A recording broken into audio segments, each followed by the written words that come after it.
Hey, how you doing? I'm Dave, and I'm gonna give you a rant. Lindsay Lohan. Lindsay Lohan, this little Betty, this little baby wants to come on my TV shows and my movies and sit there and shake her thing. Hey, that's all right. 16 gets you 20, but it ain't trouble unless you get cut. Global warming.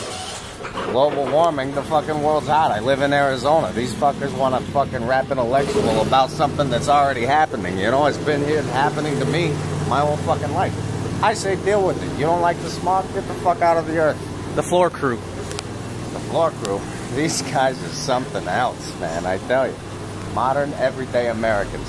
These guys want to clean my floors, make them look spit shiny, everything else, that's fine by me. Just don't come ask me when the floor runs out. Snuggies. Love my Snuggie. My gilet suit, if I will.